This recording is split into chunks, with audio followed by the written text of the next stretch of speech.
우리는 그동안 팔복에 나타난 예수 그리스도께서 말씀하신 그리스도인의 성품에 대한 공부를 했습니다. 이것은 기독교의 본질적인 성격을 묘사해주는 말씀이었습니다. 저희 교회 최근에 오신 분들이 그런 간증 고백을 해서 이 교회 오니까 아주 힘이 들다고. 왜냐하면 자꾸 성격 고치라고 하니까 계속해서 그 말만 설교를 해서 아주 힘이 들다고 하는 얘기를 들었습니다. 그것은 제 말이 아니기 때문에 안심하시기를 바랍니다. 성경에서 예수님이 특별히 관심을 갖고 있는 부분이 외적인 모습보다 우리의 내적인 모습입니다. 우리의 성품, 우리의 인격에 대해서 예수님은 관심이 있으십니다. 1절부터 12절까지 그리스도인이 갖추어야 할 참된 성품이 어떤 것인가를 예수님이 심혈을 기울여서 설명을 먼저 하셨습니다. 그리고 나서 13절에서 16절의 말씀은 이 그리스도인의 성품을 가진 사람들이 세상에서 어떻게 살아야 하는가는 적용의 문제를 오늘 말씀해 주고 있습니다. 즉 기독교인은 누구인가? 크리스천은 어떤 사람인가를 8가지로 예수님이 설명해 주셨는데, 그렇다면 그들은 이 세상에서 어떻게 살아야 하며 무엇을 해야 하는가 하는 것을 구체적으로 보여주신 것입니다. 5장 13절에서 16절의 말씀을 우리가 오늘 전체적으로 보았는데, 이 말씀을 우리가 강의하기 이전에 기초적으로 생각해야 할 주제들이 있습니다. 이 말씀의 요점은 이런 것입니다. 너희는 세상의 소금이다. 너희는 세상의 빛이다. 너희들이 세상에서 소금과 빛으로 살면 모든 사람들이 너희를 볼 것이다. 그리고 하나님께 영광을 돌리게 될 것이다. 이것이 이 말씀의 요점입니다. 이 말씀의 배경에는 3가지 중요한 배경이 있습니다. 첫째는 그리스도인들은 세상과 세상 사람들과 고립해서 사는 사람들이 아니다라는 뜻이 여기에 내포되어 있습니다. 오히려 적극적으로 이 죄 많은 세상과 그리고 참으로 문제가 많은 이 세상 속에 적극적으로 뛰어들어서 관계를 가지면서 그 안에서 사는 사람. 예수 믿고 산에 도피하는 사람들이 아니다.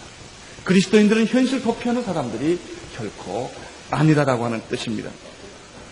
이것은 마치 바닷물 속에 물고기가 살고 있는 것과 마찬가지입니다. 바닷물은 짭니다. 그 물을 먹고 고기가 삽니다. 그러나 고기는 짜지 않습니다. 이것은 배가 물 위에 떠 있는 것과 마찬가지입니다. 배는 물을 떠나서는 존재할 수가 없습니다. 배는 물 위에 떠 있습니다. 그러나 물 속에 있지는 않습니다. 우리 그리스도인들은 세상을 떠나서 살지를 않습니다. 이 죄 많은 세상 속에 우리는 이 세상 속에서 공존하며 삽니다. 이것이 세상과 그리스도인과의 관계입니다. 그리스도인들은 결코 현실 도피주의자나 감정적인 신비주의자들이 아닙니다.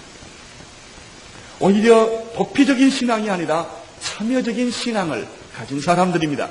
이것이 부활의 의미입니다. 부활은 적극적으로 세상에 들어가서 하나님의 승리를 선포하는 것입니다. 물론 우리들에게는 영원한 고향인 천국이 있고 언젠가 주님이 다시 오실 것이며 그리스도인들은 주님이 다시 오시는 이 재림을 준비하면서 사는 사람입니다. 그러나 우리가 살고 있는 이 세상을 회피하는 사람이 아니라 이 세상 속에서 책임적인 존재로 살아가는 사람들입니다. 이것이 그리스도인입니다. 너희는 세상의 빛이요 세상의 소금이라는 말 속에 바로 이런 내용이 배경이 되어 있습니다. 두 번째는 우리가 지금까지 이 예수님의 팔복을 공부해 오면서 크리스찬이란 무엇을 하느냐보다도 무엇이 되느냐가 더 중요하다는 말을 지금까지 계속해 왔습니다. 다시 말하면 to do, 무엇을 하는가보다는 to be, 무엇이 되는가가 하나님 앞에서 더 중요하다고 말씀드렸습니다. 그러나 이 말씀은 그리스도인이 아무것도 행동하지 않는다고 하는 것을 의미하지는 않습니다. 오히려 그리스도인이 8가지 참된 성품을 가지고 있게 되면 그 속에서 진정한 행동이 나온다고 하는 것을 의미합니다. 이것은 그리스도인이 복음 안에서 행동하는 그리스도인이지만 복음 없이 행동만 하는 그리스도인은 아니라는 뜻입니다. 우리가 그리스도인의 참된 성품을 갖게 되면 그러한 삶을 살게 됩니다. 적극적으로 이 세상에서 이러한 모습을 살게 된다. 이것이 이 말씀 속에 갇혀져 있는 두 번째 배경입니다. 세 번째는 이 말씀 속에서 또 우리가 발견할 수 있는 것은 그리스도인이란 분명히 이 세 사람과 본질적으로 다른 사람이라고 하는 사실입니다. 이것은 물과 기름처럼 다릅니다. 기독교가 한 시대와 한 문화를 지배하게 되면 기독교적 문화를 만들어내게 됩니다. 크리스마스도 그런 것이며 부활절도 그런 것입니다. 예수 안 믿는 사람들도 크리스마스와 부활절을 잘 이해하고 좋아하고 카드를 보내고 결혼을 줍니다. 그리고 기독교적인 문화의 옷을 입고 우리도 당신들과 비슷한 사람들이다. 당신을 반대하는 사람들은 아니라고 손짓을 합니다. 그러나 진정한 그리스도인이 하나 생기면 이러한 가짜 그리스도인들은 다 들통이 나기 마련입니다. 사이비 그리스도인들, 사이비 문화가 구분이 되기 시작을 합니다. 오늘 우리 시대의 문제는 예수 믿는 사람과 안 믿는 사람이 너무 비슷하다는 데 있습니다. 안 믿는 사람 생각에는 예수 믿는 너나 안 믿는 나나 다를 게 뭐 있냐. 교회 왔다 갔다 하고 찬송가 들고 헌금하는 거 왜 너와 나와 다른 게 뭐 있느냐. 너의 삶에 있어서, 너의 가치관에 있어서, 너의 세계관에 있어서 과연 우리와 다른 것이 무엇이 있느냐. 그들은 우리에게 이렇게 질문합니다. 여러분, 달라야 변화를 줍니다. 너나 나나 같은데 변화 줄 것도 말 것도 없습니다. 감동할 것도 말 것도 없습니다. 달라야 변화를 유도합니다. 다른 질의 삶을 살아야 합니다.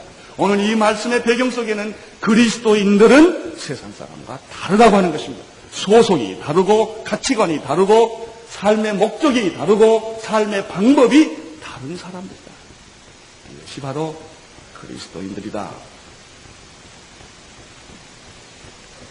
오늘 본문에서 예수님께서 진정한 그리스도의 성품을 소유한 사람들은 바로 이러한 배경 속에서 빛과 소금으로 사는 사람이라고 말씀하고 있습니다. 예수님께서 그리스도인들에게 별명을 하나 붙여주었습니다. 너는 소금이다. 그리고 너는 빛이다. 라고 하는 말입니다. 이 말씀은 너무나 중요하기 때문에 오늘 다 설교를 하지 못하고 오늘은 소금에 대해서만 설교하게 다음 주일에 빛에 대해서 말씀을 나누겠습니다. 13절을 다시 한번 보겠습니다. 너희는 세상의 소금이니 소금이 만일 그 맛을 잃으면 무엇으로 짜게 하리요. 후에는 아무 쓸데없어 다만 밖에 버리고 사람들에게 밟힐 뿐입니다. 우리 예수님께서는 8가지 크리스천의 진정한 성품을 소유하고 있는 사람은 소금의 역할과 소금의 영향력을 가진 사람과 같다라고 말씀하셨습니다. 마음이 가난한 사람, 온유한 사람, 애통한 사람, 의에 줄이고 목마른 사람, 긍휼을 여기는 사람, 마음이 깨끗한 사람, 그리고 화평을 일으키는 사람, 의를 위하여 핍박을 받는 사람은 바로 소금과 같은 역할을 하는 사람입니다. 먼저 여기서 여러분이 조심해야 될 것은 우리는 빛이다, 우리는 소금이다 외치는 것이 빛과 소금이 아닙니다. 사람들이 그를 보고 저 사람은 소금 같다. 이 사람은 8가지 성품만 가지고 가만히 있는데 그 사람을 보고 있던 사람이 저 속에서 빛이 나는구나. 저 속에서 소금 같은 역사가 일어나는구나 라고 느끼는 사람이란 뜻입니다. 요즘 예수 믿는 사람들이 너무나 시끄럽습니다. 우리는 소금이다 하고 외칩니다. 소금의 압력단체를 만들려고 합니다. 빛의 압력단체를 만들려고 합니다. 이것은 기독교가 아닙니다. 예수님이 이런 의미에서 소금과 빛을 말씀하시지 않으셨습니다.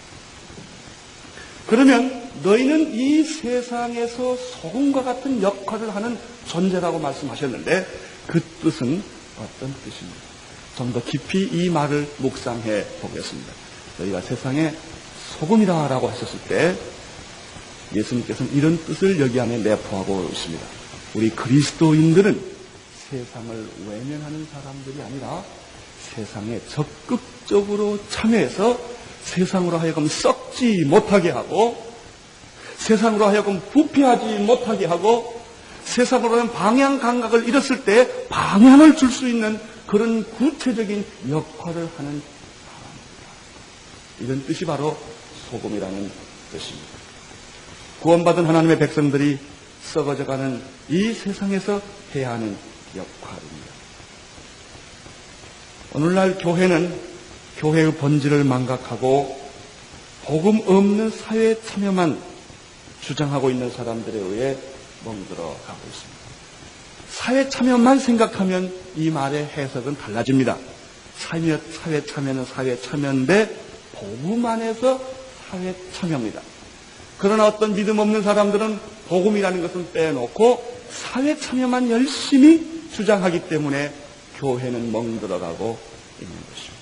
반대로 복음은 열심히 믿는데 세상은 아무렇게 돼도 상관없이 참여하지 않기 때문에 교회는 또다시 변질해 가고 있습니다. 교회는 세상에 관심을 가져야 합니다. 참여해야 합니다. 이 죄 많은 세상이라고 버려서는 안 됩니다.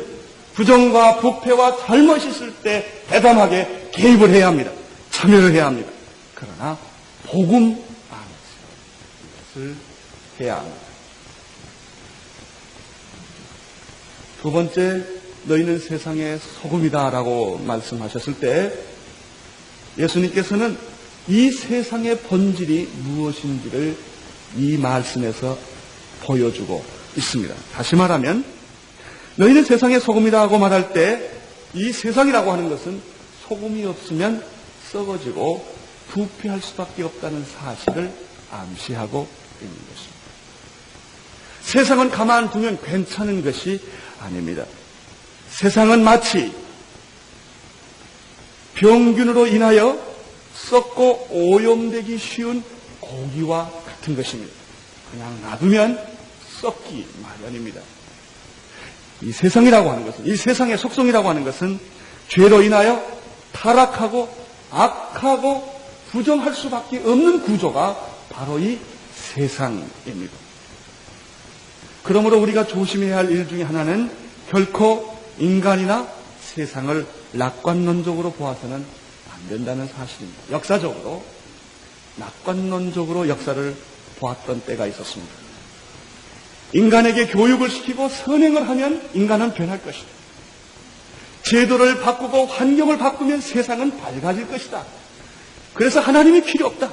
인간은 스스로 휴머니즘을 가지고, 인간은 스스로 선한 노력을 가지고 낙원과 파라다이스를 만들 수 있다. 유토피아를 만들 수 있다고 인간은 그 환상 속에 사로잡혔었던 때가 있었습니다. 그러나 역사는 무작위 1차 대전과 2차 대전을 낳게 된 것입니다. 그것이 인간의 선행의 결과요, 그것이 인간과 과학 물질 문명의 추구의 결과였던 것입니다. 그렇습니다. 요즘은 세상이 너무나 악하기 때문에 이제는 이런 의심을 하는 사람은 별로 없습니다. 많은 사람들이 이 부분에는 쉽게 이제는 동의하게 되었습니다. 왜냐하면 너무나 세상은 부패해가고 썩어져가기 때문에, 인간은 너무나 잔인해져가고 인간은 너무나 마귀처럼 변해가고 있기 때문에 우리는 이 사실들을 이제는 공감하게 되었습니다. 여러분, 교육이나 환경의 개선으로 세상이 변해지지 않습니다. 정권이 바뀐다고 세상이 변해지지 않습니다. 사람이 변한다고 세상이 변해지지 않습니다. 여러분, 선행이나 도덕으로 인간이 변해지지 않습니다. 인간은 근본적으로 거듭나야만 합니다. 인간은 근본적으로 하나님 앞에서 변해야만 변해질 수 있습니다. 죄인인 인간이 만든 역사는 죄인의 역사일 수밖에 없습니다. 이것이 성경에서 우리에게 보여주고 있는 세상의 본질입니다. 세상이 악하다는 사실을 아셔야 합니다. 인간의 본질이 악하다는 사실을 우리는 인정해야 합니다. 여러분, 그렇기 때문에 우리는 세상에서 소금의 역할을 감당해야 하는 사람들. 세상이 썩으면 그 안에 살고 있는 사람은 아무리 좋은 사람이라 할지라도 그 악취와 오물 속에서 살 수밖에 없습니다. 그러므로 우리는 세상에 나가서 이 썩어져가는 부패가는 세상을 썩지 않도록 만드는 그 책임이 우리들에게 있습니다. 너희는 세상의 소금이니라는 말씀 속에 세 번째는 너희는 크리스천으로서 독특한 역할이 주어졌다고 하는 것을 보여주는 말씀입니다. 소금이 되라는 말씀은 세상에서 방부제 역할을 망각하지 말라는 뜻입니다. 맛을 잃어버린 가짜 소금이 되지 말라는 경고이기도 합니다. 우리 대부분 그리스도인들은 이 세상에 살면서 이렇게 생각을 합니다. 그리스도인으로서 분명하게 살거나 세상 사람들과 좀 다르게 살아야 된다고 하는 것에 대해서 굉장히 부담감을 가지고 있고 두려움을 가지고 있습니다. 많은 교우들이 저한테 그런 질문을 합니다. 목사님은 목사님이니까 하루 종일 교회 사니까 죄도 안 짓고 좋겠지요. 우리는 세상에서 직장에서 살아야 합니다. 어떻게 살아야 합니까? 교회 와서만 살고 성경 공부만 하면 참 좋겠습니다. 그러나 나는 세상 속에서 살아야 합니다. 어떻게 살아야 합니까? 이런 질문들을 참 많이 합니다. 우리의 유혹은 무엇입니까? 썩어져가는 세상에서 긍정도 안 하지만 부정도 못한 채 적당하게 동화되어 살아가는 유혹이 아닙니까? 그래서 세상은 세상 방법대로 살고 신앙은 신앙 방법대로 살자, 이런 이원론을 가지고 있지 않습니까? 할렐루야 찬양은 주일날만 하고 월화수목금토는 세상 가서 세상 방법대로 술도 먹을 때는 먹고 또 나쁜 짓 할 때는 나쁜 짓도 하면서 살아야 되지 않느냐 하는 그런 생각입니다. 이런 생각을 가지고 있기 때문에 세상은 변하지 않습니다. 이런 생각을 가지고 있기 때문에 교회가 아무리 많고 예수 믿는 사람이 아무리 많아도 세상은 눈 하나 깜짝 안 하는 것입니다. 누가 그런 재미있는 농담을 해요.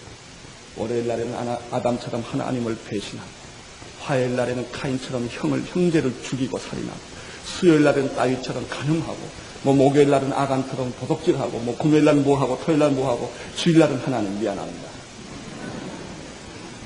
또 죄 다 씻고 또 월요일 날은 또 그렇게 살고 계속 이렇게 살아가고 있지 않느냐는 것입니다. 그렇기 때문에 세상은 변하지. 그렇기 때문에 세상은 교회를 두려워하지 않습니다. 예수 믿는 사람을 두려워하지 않습니다. 왜? 다르지 않기 때문입니다. 사실 달라야 한다는 것이 얼마나 부담이 있습니까? 저는 이 설교를 준비하면서 제일 부담을 느끼는 사람은 제 자신입니다. 왜냐하면 강의 설교를 하면 내가 남에게 설교하기 위해서 이 공부를 하는 게 아니라 이 말씀이 나에게 적용되기 때문에 참 어렵습니다. 굉장히 고통스럽습니다. 저는 처음에 이 산상설교를 준비하면서 얼마나 고통스러웠는지 그 기억을 저는 생생하게 두렵고 떨리기조차 했습니다. 아브라함 얘기 있죠? 아브라함 얘기는 듣기는 참 은혜로워요. 그런데 만약 여러분이 아브라함이라고 생각해보면 갈등이 많습니다. 남의 얘기면 듣기 좋습니다. 그러나 그것이 내 얘기요, 하나님이 나에게 주신 명령이라고 할 때는 나는 구체적으로 행동을 해야 하기 때문에 그것은 보통 고통스러운 얘기가 아닙니다. 그리스도인은 달라야 합니다. 세상에서 독특한 역할을 가지고 사는 사람이 바로 그리스도입니다. 우리가 소금과 빛에 대해서 다 말씀하겠습니다마는 빛은 어떻게 바랍니까? 자기를 태우면서 빛이 바랍니다. 소금은 어떻게 역사합니까? 자기를 녹여서 소금을 역사합니다. 이것이 소금과 빛의 본질인 것입니다. 그러면 우리는 좀 더 한 걸음 더 나아가서 너희는 세상의 소금이라고 했는데 그러면 소금의 역할은 어떤 것일까?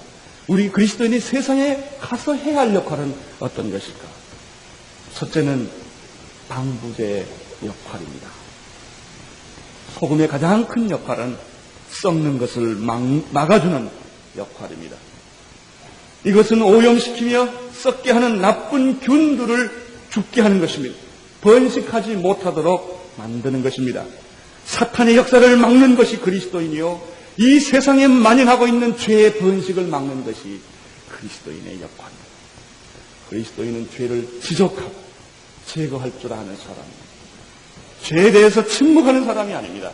불의와 부정에 대해서 침묵하는 사람이 아니라 그것을 나쁘다고 말할 수 있는 지적할 수 있는 사람입니다. 부정과 부패와 오류에 대해서 시정해야 함을 말하는 사람입니다. 이것이 크리스찬이 세상에서 존재하는 소금의 역할입니다. 오늘날 그리스도인들이 너무나 많이 세상에서 침묵하고 있습니다. 침묵은 금이 되나요? 인들대감에서 열심히 침묵. 그러나 그것은 우리 자신이 비겁한 것이 아닌가를 반성해 볼 필요가 있습니다. 현명하다는 이유로 침묵한 것은 아닌가 반성해 볼 필요가 있습니다. 두 번째 소금의 역할은 맛을 내는 역할을 한다고 성경이 말합니다. 너희는 이 세상에서 맛을 내는 사람입니다. 음식의 맛을 더해주는 것 같이 진정한 삶의 의미와 보람을 주는 사람들이 그리스도인들입니다. 세상은 쾌락을 추구함으로써 맛을 주고 있습니다. 그러나 그리스도인들은 고난을 통해서 의미와 보람을 줌으로써 맛을 추구합니다. 그리스도인들이 있는 곳에는 바른 목적이 생겨집니다. 그리스도인이 존재하는 곳에는 바른 방향이 생기기 시작합니다. 한 그리스도인이 한 직장에서 정말로 그리스도인으로 존재할 때 그 주위 사람들은 변화하기 시작할 것입니다. 갑작스러운 변화는 아닐지 모릅니다. 그러나 서서히 변화하고 있습니다. 그리스도인들은 제일 먼저 다른 사람 보고 변화라고 말하기 전에 자기 자신이 변화하는 사람이기 때문입니다. 어떤 사람이 직장에 들어갔다고 생각을 해보십시오. 그 사람이 직장에 들어갔는데 그 자리에 들어가면 한 1년에 집 한 채가 생기는 바로 그런 자리입니다. 그런데 이 사람은 큐티를 하는 사람이에요. 이 사람은 하나님의 말씀을 사는 사람이에요. 그 자리에 들어갔는데 1년이 지나도 집 한 채가 안 생깁니다. 그러면 누가 불안할까요? 과거에 집 한 채 생겼던 사람들이 불안해하기 시작합니다. 너도 나와 같이 되어주면 편합니다. 근데 같이 나쁜 짓 하는 것이 아닙니다. 같아주지 않으면 불편하기 시작합니다. 이 사람이 소금인 것이죠. 소금이 되면 주위에서 압력이 시작합니다. 내어 쫓으려고 합니다. 우리와 같지 않기 때문에 내어 쫓으려고 하는 것입니다. 이것이 소금은 이런 방법으로 영향력을 미치며 이런 방법으로 많은 사람들에게 맛을 주는 것입니다. 마가복음 9장 50절에는 세 번째 소금의 한 역할을 또 소개해 주는 게 있습니다. 소금은 좋은 것이로되 만일 소금이 그 맛을 잃으면 무엇으로 짜게 하리요? 이렇게 말씀하고 난 다음에 너희 속에 소금을 두고 서로 화목케 하라 이런 말이 있습니다. 소금을 통해서 화해의 역사가 일어난다고 성경은 말합니다. 소금을 골고루 뿌려서 맛을 내게 하는 것처럼 화목하게 하는 역사가 바로 소금에게 있다. 소금은 언제나 많은 양이 아닙니다. 작은 양. 그런데 이 작은 양은 엄청난 양들을 변화시키는 것입니다. 그리스도인들은 많은 사람들이 필요하지 않았습니다. 예수님의 간절한 소원은 진짜 그리스도인 몇 사람을 바라고 있습니다. 그런데 오늘날 기독교는 너무나 커졌습니다. 집도 너무나 화려해졌습니다. 믿는 사람도 너무나 많아졌습니다. 그래서 적당히 믿는 사람들도 꽉 찼습니다. 90% 헌신한 사람 100사람보다 100% 헌신한 사람 10사람이 세계를 변화시킨다는 말이 있습니다. 많은 사람이 없어서 일 못하는 것이 아닙니다. 진짜 한 사람이 없어서 예수님은 눈물을 흘리고 계십니다. 교회가 돈이 없어서 일 못하는 것도 아니고 사람이 없어서 일 못하는 것도 아니고 교회가 건물이 없어서 일 못하는 것도 아닙니다. 진정으로 그리스도인답게 살려는 한 사람이 없기 때문에 세상은 더 이상 밝아지지도 세상은 골마가고 썩어져가는 것이 더 이상 막아지지도 않는다는 뜻입니다. 골로새서 4장 6절에 너희의 말을 항상 은혜 가운데서 소금으로 고르게 함과 같이 하라고 말씀했습니다. 너희는 세상의 소금. 썩어가는 세상을 막아주는 역할을 하는 작은 입자들이다. 맛이 없을 때 그 음식에 맛을 내게 하는 작은 입자들이다. 그것은 별것이 아니다. 시시한 것처럼 보인다. 그러나 그것은 결정적인 역할을 한다. 이것이 그리스도. 그리스도인은 결코 집단 행동을 하거나 그리스도인은 어떤 압력단체가 되는 것이 아닙니다. 요즘 세상 사람들은 교회 보고 압력단체가 되라고 그래요. 압력단체가 될 수 없습니다. 기독교는 여당도 될 수가 없고 야당도 될 수가 없습니다. 기독교는 하나님의 집입니다. 조심할 일이 있습니다. 너희가 세상의 소금이라고 할 때 조심할 일은 그 역할이 개인적이라고 하는 뜻입니다. 집단적이라기보다는 개인적인 뜻입니다. 어떤 사람들은 교회에 대해서 이렇게 욕을 합니다. 적극적으로 세상에 뛰어들어서 정치 참여도 하고 사회 참여도 하고 경제 참여도 하고 문화 참여를 하기를 바라는 사람들이 많습니다. 교회가 그러한 일을 하지 못할 때 실망하고 교회를 떠나는 사람도 있고 교회가 썩었다고 말하는 사람도 있습니다. 그러나 여러분 오해하지 마십시오. 그것은 교회의 본질에 대해서 여러분이 오해하고 있는 것입니다. 교회라는 자체가 그렇게 하는 것이 아닙니다. 교인들이 나가서 그렇게 하는 것입니다. 이것이 성경의 말씀입니다. 어떤 사람들은 그렇게 말합니다. 구약에서는 그러지 않았지 않느냐. 아모스를 봐라. 무슨 소를 봐라. 구약에서는 얼마나 현실 고발이 많았느냐라고 말합니다. 그러나 여러분 오해하지 마십시오. 구약의 메시지는 그 나라가 하나님의 선택된 나라예요. 거기에 정치와 종교는 하나였었습니다. 그래서 그 예언자들은 왕에게 말할 수 있었고 그 예언자들은 국가에 말할 수 있었습니다. 이스라엘은 개인을 의미했고 개인은 이스라엘을 의미했습니다. 그래서 가능했습니다. 그러나 예수님 신약에 와서는 그 의미는 달라집니다.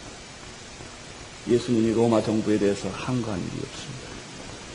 예수님이 어떤 집단에 대해서 말한 일이 없습니다.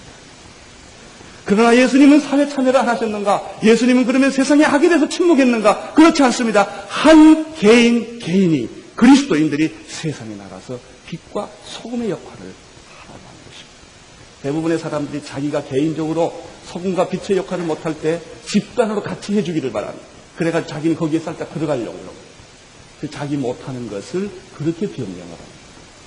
자기가 못해주는 것을 집단 보고 하라는 것입니다. 내가 못하는 것을 교회 보고 하라는 것입니다. 내가 하면 다치니까 교회 가면 안 다칠 거다는 거예요. 아주 비겁한 태도. 거기에 그런 함정이 있는 것입니다. 한 개인이 이것을 해요. 우리는 중세 기독교 교회사를 통해서 그러한 여러 가지 패턴을 보았습니다. 정치와 교회의 관계입니다. 정치와 교회는 같이 들어갈 수도 없고 떨어질 수도 없는 것입니다. 버려서도 안 되고 들어가서도 안 됩니다. 교회는 교회대로 하나님의 전의대로서의 모습을 언제나 갖추어야 합니다. 그리고 정치를 언제나 그런 거리를 두고 볼 수 있어야 합니다. 이것이 바로 예수님께서 말씀하셨던 의미입니다. 교회가 조직적으로 세상의 정치에 관여해서는 안 됩니다. 경제, 문화, 사회에 참여하는 것이 아닙니다. 그러면 어떻게 해야 합니까? 교인들이, 한 그리스도인들이 세상에 나가서 정치하는 사람은 정치에서, 경제하는 사람은 경제에서, 문화에 참여하는 사람은 문화에, 그 속에서 세상의 소금의 역할을 하는 것입니다.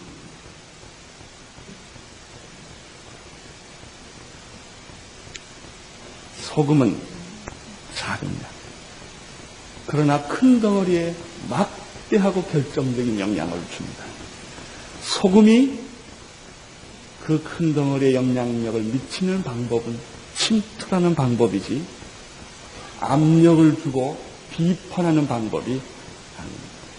그리스도인 세상에 참여합니다. 그러나 세상을 비판하라고 보내준 사람은 아닙니다. 우리는 세상을 위해서 눈물을 흘리며 기도하며 구체적으로 죄에 대해서 대결을 하는 사람입니다. 그러나 우리는 심판자가 아닙니다. 대부분의 많은 사람들은 심판자로 착각을 합니다. 고발자로 착각을 합니다. 내가 세상을 뜯어 고쳐야 된다고 생각을 합니다. 그것은 예수님이 말한 의도가 아닙니다. 침투, 들어가 피어나지도 않는 것입니다. 그래서 예수 믿는 사람들은 쪼다라서 영혼 같지를 않습니다. 깃발을 들고 개선가를 부르고 행진을 하는 사람들이 아닙니다. 약간 덜 된 사람들 같습니다. 말도 변변히 할 줄 모르고 이런 사람. 등산을 가면 여러분이 바나를 가지고 바나에 두 가지가 있어요. 알코올 바나가 있고 석유 바나, 휘발유 바나가 있어요. 이 석유 바나는 씩씩거리며 탑니다. 타긴 타는데 예수 믿는 사람들은 알코올 바나와 같이 조용히 소리 없이 탑니다. 떠들지를 않습니다. 남을 충고하지도 않습니다. 이래라 저래라 말하지도 않습니다. 그 사람이 잘못한 것을 보면 눈물을 흘리며 애통하고 있습니다. 그러나 자기가 심판자가 되지를 않습니다. 그리스도인들은 고압선 전기와 겉으로 보면 아무것도 아닌 것 같습니다. 그러나 거기에 손을 대면 몇만 볼트의 전류가 흐르고 있는 것입니다. 겉보기에는 아무렇지도 않습니다. 그러나 그 사람에게 접촉하면 접촉할수록 무서운 사랑의 감전을 받는 그런 사람. 이 사람들이 그리스도. 여러분, 소수의 이 그리스도인들이 초대교회에서 로마를 뒤집었다는 사실을 기억하십시오. 그들은 경제적인 행동이나 정치적인 행동이나 문화적인 행동을 하지 않았습니다.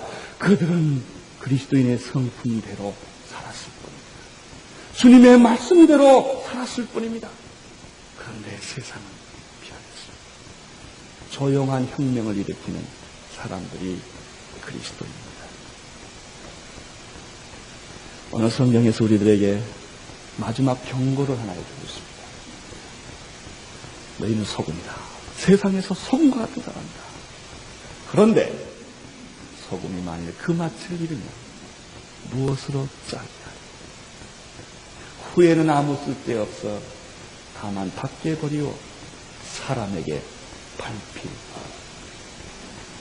오늘 많은 그리스도인들이 세상에서 밟힘을 당하고 있습니다. 조롱을 받고 있습니다.